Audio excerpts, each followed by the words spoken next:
Brothers and sisters, this is not just about posters. These campaign materials at the airport are symptoms of a much deeper problem. Think about what an airport represents. It is a national asset that belongs to all Ugandans, regardless of their political affiliation. It is funded by taxpayer money, maintained through public resources, and it serves as the face of Uganda to the international community. For such a space to be monopolized by a single candidate's campaign materials raises fundamental questions about fairness, about the proper use of public resources, about the integrity of the electoral process itself. When international observers arrive in Uganda to monitor your elections, the very first thing they see is this overwhelming display of incumbency advantage. Before they even clear immigration, they are confronted with visual evidence that this contest is not being conducted on a level playing field. The message is clear. One candidate has access to state resources, to public infrastructure, to every avenue of publicity, while his opponents must struggle for every inch of visibility. Some defenders will argue that nothing prevents other candidates from putting up their own posters at the airport. But you and I both know this argument is dishonest. Access to such premium advertising space is not available to everyone equally. In a genuinely democratic system, either all candidates would have equal access to such public spaces, or no candidate would be permitted to use them for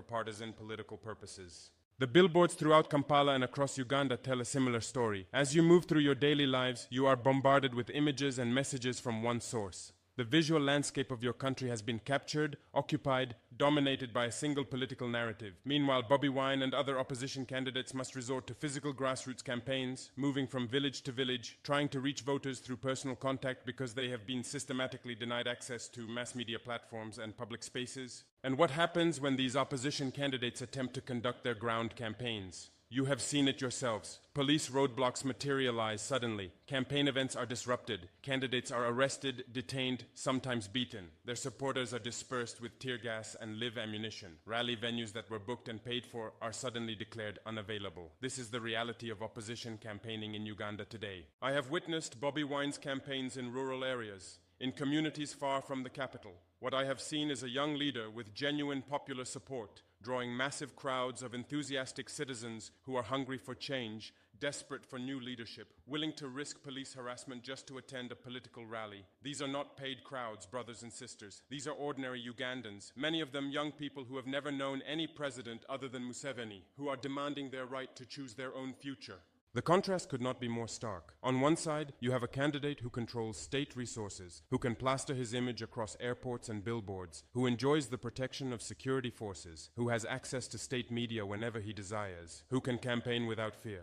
On the other side, you have candidates who must fight for every opportunity to communicate with voters, who face systematic obstruction, whose campaigns are treated as security threats rather than legitimate exercises of democratic rights. Now, I know some people accuse me of bias. They say I am a tool of Western interests, that I am promoting imperialism, that my coverage proves I have an agenda against African governments. Let me address this directly because it is important you understand my motivations. I am not here advocating for any particular candidate or party. I am speaking truth about what I see. If opposition candidates were to win power and then suppress dissent, manipulate elections, or abuse human rights, I would speak about that with equal vigor. My loyalty is not to any political party or leader. My loyalty is to truth, to justice, to the democratic rights of African people. The accusation that I am an agent of Western imperialism is designed to discredit legitimate criticism by wrapping it in nationalist rhetoric. But brothers and sisters, true Pan-Africanism does not mean defending African dictators simply because they are African. It means demanding that African leaders serve African people with integrity, transparency, and accountability. It means insisting that democracy in Africa should be as real and meaningful as democracy anywhere else. When I speak about electoral manipulation in Uganda, I am not serving Western interests. I am serving Ugandan interests, African interests, the interests of people who deserve to live in a truly democratic society. Let us return to President Museveni's slogan asking you to allow him to continue protecting the gains of his 40 years in power. This framing is clever but fundamentally dishonest. It assumes that all Ugandans agree significant gains have been made and that only Museveni himself is capable of protecting them. Each of these assumptions deserves to be challenged. 40 years is a very long time. An entire generation has been born and reached adulthood knowing only one president. Is this normal? Is this healthy for democracy? What opportunities have been lost during these 40 years of single-party dominance? What innovations have been stifled? What younger leaders have been prevented from emerging?